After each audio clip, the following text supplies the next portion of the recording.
When I was in elementary school, I was more into hip hop and R&B because that was what I usually listened to on the radio. I didn't have much in terms of variety, in term like because I listened to the same radio station. What else was I supposed to do? So sorry, I'm wearing my season 9 of my show shirt. I forgot to change. So this is just me right now. So up until one point in my last years of elementary school, I actually tried to get out of that hip hop and R&B art and just explore a little bit, you know. And so what happened was our class had to do a project on people who had illnesses. Either they were like, you know, outward illnesses like, sick or whatever, or it could be mental illness. So one of my project was about Stephen Hawkins or Stephen Hawking. Stephen Hawking, I think. Oh crap, I'm an idiot. Stephen Hawking. Um, and I didn't have a picture, so I got marks marks off. But another classmate of mine actually talked about Kurt Cobain, and he was talking. He had a picture up on the whiteboard, and he ended up talking about it while he played a Nirvana song, which was the very first Nirvana song I ever heard, which was "Smells Like Teen Spirit."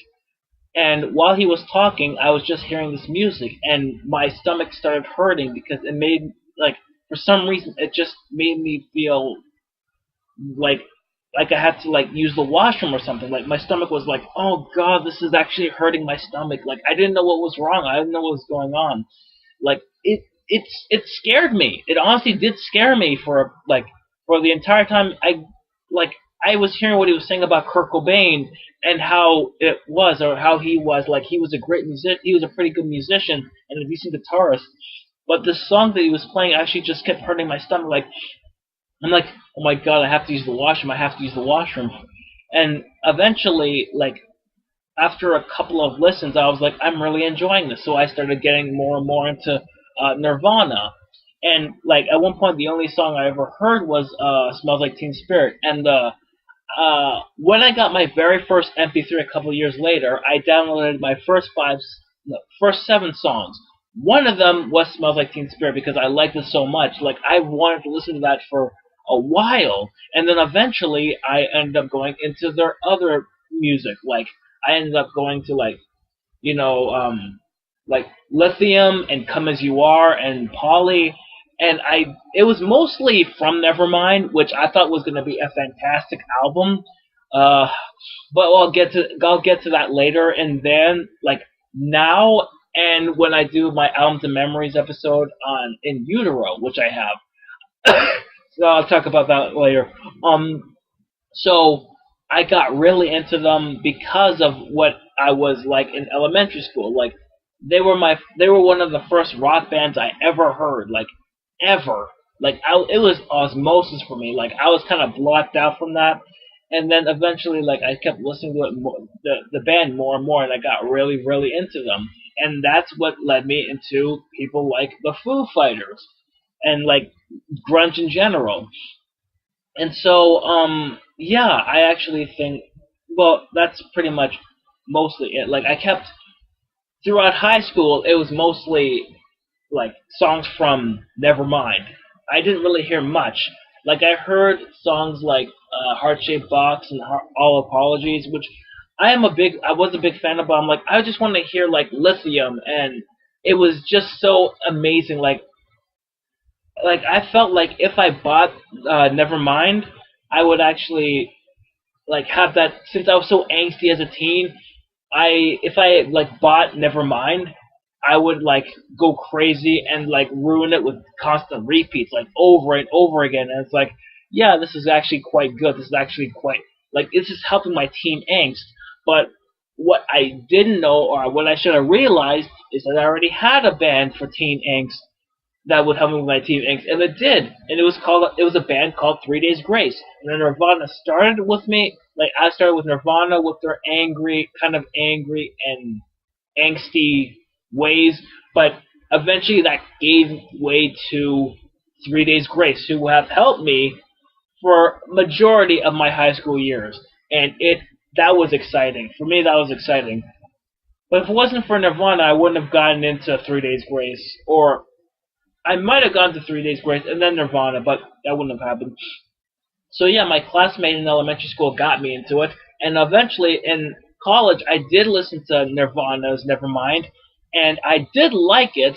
The only problem is I look into it as that as I do with Michael Jackson's Thriller. They're both decent, damn good classic albums. They really are. It's just that when you listen to their entire albums, it feels like it's more like a greatest hits thing. It feels like it's like greatest hits. Like, here are all the songs you know, and then there are 3 songs you don't know, and it's like, yeah, that's great. I just rather listen to the song, like 3 songs I know, 3 or 4 songs I know, and then I just want to be surprised by the rest. Like, the only ones I was surprised by were like three songs, and that was it, just 3 songs.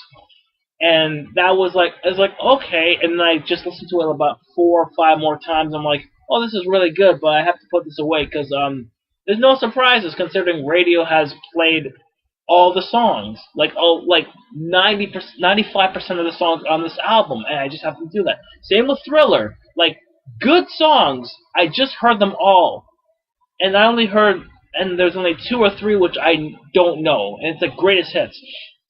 Now, eventually, like late last year, I got In Utero, or early this year, or late last year, I got In Utero, and I actually like that album a lot better because it actually surprised me more, and it's actually a lot more raw. I look to that album to Nevermind as I look to Dangerous to Michael Jackson. I think like they have their flaws, but I like them better because those flaws make everything just stand out.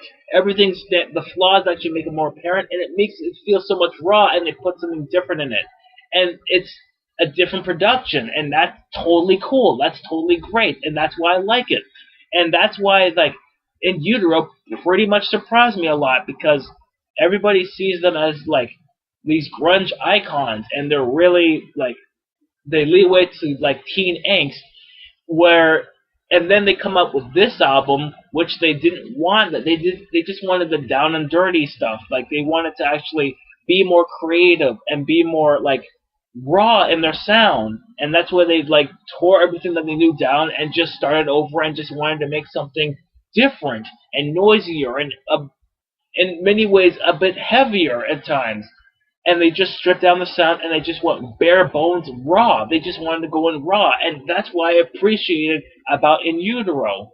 And honestly, I think that is their best album.